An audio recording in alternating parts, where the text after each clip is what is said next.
తెలుగు కథ వింటారా ఛానల్‌కి స్వాగతం. అనగనగా ఒక అడవిలో ఒక నక్క ఉండేది. అది చాలా జిత్తులు మారిది. అది ఎక్కడి నుంచి వచ్చిందో, ఎప్పుడు వచ్చిందో ఎవరికీ తెలియదు. దాని తరహా అంతా విచిత్రంగా ఉండేది. అందుకని మిగతా నక్కలన్నీ "నువ్వు మా కులం దానివే కాదు" అని పొమ్మన్నాయి.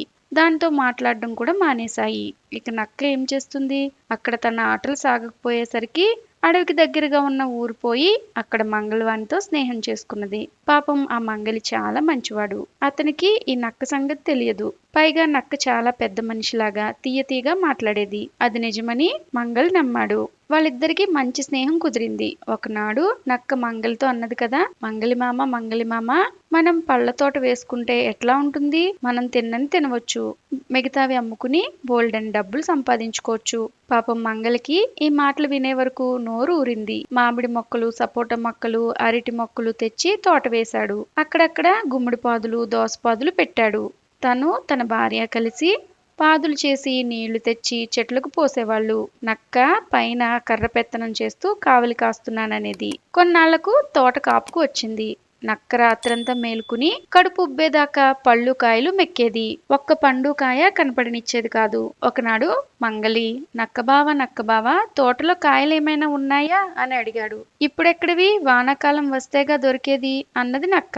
పాపం మంగల్ నమ్మాడు. వానాకాలం వచ్చినాక అడిగాడు. వానాకాలంలో ఎక్కడన్నా కాయలు ఉంటాయా? చలికాలం రావాలి అన్నది. చలికాలం వచ్చినాక అడిగితే, పిచ్చివాడా, చలికాలంలో కాయలు దొరుకుతాయా? పిందెలు ఉంటాయి, ఎండాకాలంలో అడుగు అని ఇట్లా ఏదో ఒక సాకు చెప్పుతూ మంగలిని ఒక్క కాయ తిన్నవలేదు. ఇంతలో ఎండాకాలం వచ్చింది. కాయలు బాగా కాసాయి. నక్క ఒకనాటి రాత్రి అడవికి పోయి మిగతా నక్కలతో చుట్టరికం కలుపుకోవాలని వాటన్నిటినీ విందుకు పిలిచింది. అవి వచ్చి పొట్ట పట్టినని తిని మిగతావి తుంచి కొరికి మట్టిలో పారవేసిపోయి చక్కగా పడుకున్నాయి. పాపం మర్నాడు పొద్దున్న మంగలి వచ్చి తోట చూసుకుంటే కళ్ళ వెంబడి నీళ్లు వచ్చాయి. చెట్లుని ఒక్క కాయ లేదు. ఒక్క మూలన మాత్రం గుమ్మడి పాదుకు ఒక్క గుమ్మడికాయ ఉంది. అది ఆకులు కమ్మి ఉండడం వలన మూలన కనపడడం లేదు. నక్క చేసిన మోసానికి దాన్ని దండించాలనుకున్నాడు మంగలి. ఇంట్లోకి పోయి మంగలి కత్తులు తీసి బాగా సానపట్టి గుమ్మడికాయకు చుట్టూ కట్టాడు.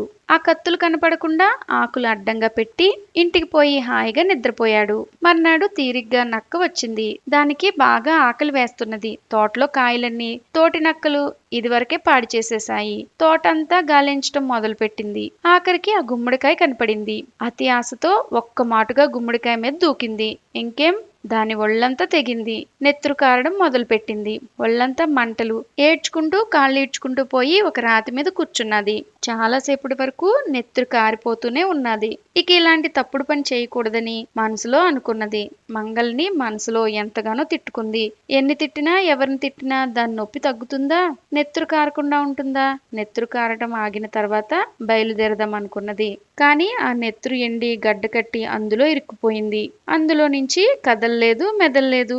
నక్కకు మంగలి మీద భలే కోపం వచ్చింది. నన్ను ఇందుట్లో నుంచి బయటికి రానియ్యు, నీ పని పట్టకపోతే అని శబ్దం చేసింది. పాపం ముందు ఇది బయటపడితే కదా మంగలి పని పట్టడానికి. మరి ఈ నక్క వాడి పని ఎట్లా పట్టిందో మనం కూడా చూద్దామా? ఇలాంటి మరెన్నో కథలు వినాలనుకుంటే తెలుగు కథ వింటారా ఛానల్ని సబ్స్క్రైబ్ చేసుకోండి. మరొక మంచి కథతో మళ్ళీ కలుద్దాం.